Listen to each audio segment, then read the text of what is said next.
As somebody that likes spicy meals like me, then this spicy puff puff will be your next puff puff favorite recipe. Welcome back to my channel. What we need is warm water. Some of you will tell me, how do you mean warm water? Any water that is good enough for you to bathe with comfortably, then that's the temperature of water you should use for your puff puff. So I'm using 2.5 tablespoons of sugar. I just added half of it into a bowl of a plate of water or a bowl of water. Make sure the water is not too much. We're using 2 cups of flour, and I'm adding in a tablespoon of yeast, active dry yeast. That's what we are using. We're going to cover this and allow it to proof for 10 minutes. This is after 10 minutes. If your yeast does not proof like this, my dear, throw it away. The yeast is bad. It will give you trouble. Your puff puff will never proof. So our yeast is good. These are 2 tablespoons of flour.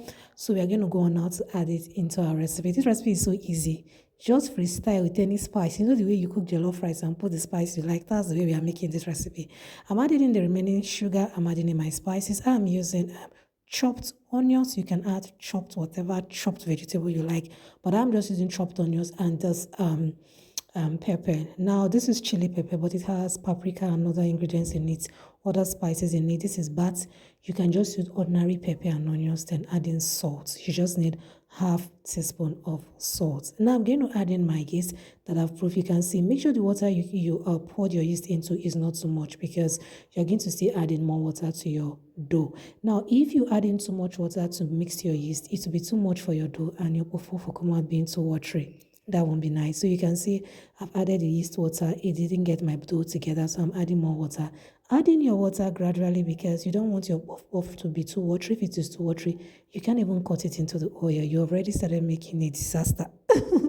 Your recipe won't come out nice. So I'm just going to mix it until my dough is this stretchy and thick. It must be thick and stretchy. Once I'm done mixing, you can use your hand, but this my spatula is doing the job, so I'm okay with this. But if you do not have this, my dear, use your hands and mix it as if you are turning amala. Do you know what I'm saying? Mix it until it is stretchy, then you go on now to scrape. I'm just scraping my bowl to get all my dough into the plate. Then I'm going to allow this proof for 45 minutes to 1 hour.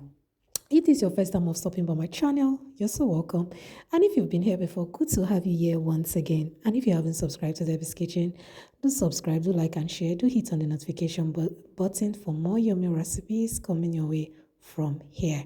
Now this is after 45 minutes to 1 hour. This yeast is so active, it proved, it literally filled my bowl, and it didn't stress me at all.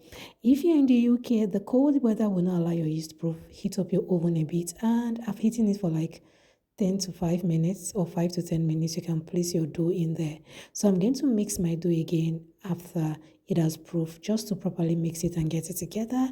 And we are going to go on now to fry. I'm going to show you 2 methods how I cut my dough into my oil. So my oil is already heated, and the fire, you're frying on medium heat, medium high heat, constantly medium high heat.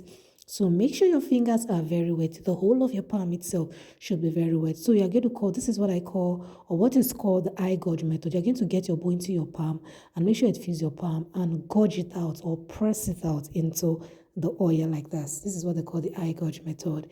So you're going to go on and make sure your fingers are always wet. If not, your bowl will just get stuck to your finger and make it difficult for it to fall off. So the same thing, once it fills your finger, you press it out through your thumb and drop it gradually into the oil. Now the second method is the one I really like, because that's the one I use most of the time, and that's the one I really like.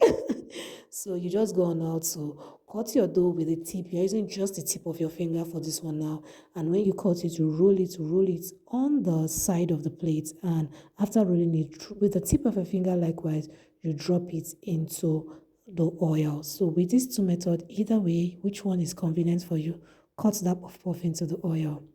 Now you can see our puff puff is looking well, consistently medium high heat, not so hot.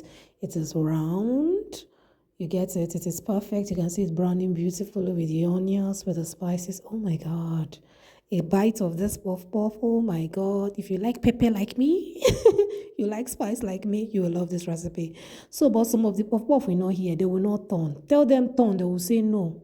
I want to face up. I don't know why. So me, I'm trying to get those ones to turn. Oh. And if they don't turn, my dear, I will leave them behind and carry the ones that want to cook and turn. You know, sometimes anytime you're frying puff puff, there's just some category of puff puff that will betray you. They will not agree to turn, no matter how hard you try. So the ones that have obeyed the instruction, I'm taking them out of the oil and I'm setting them on a sieve or a salvet to strain excess oil. The ones that are not there, they will stay there and they will do serious fasting and prayer until they agree to turn.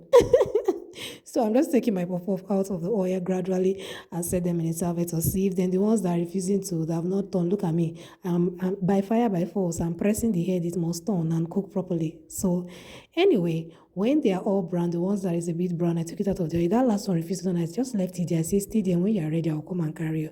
So that is how our yummy spicy puff puff came out. It was so yummy. Look at it. It is soft. See, puff puff must press. If it does not press together, not be puff puff, it must press.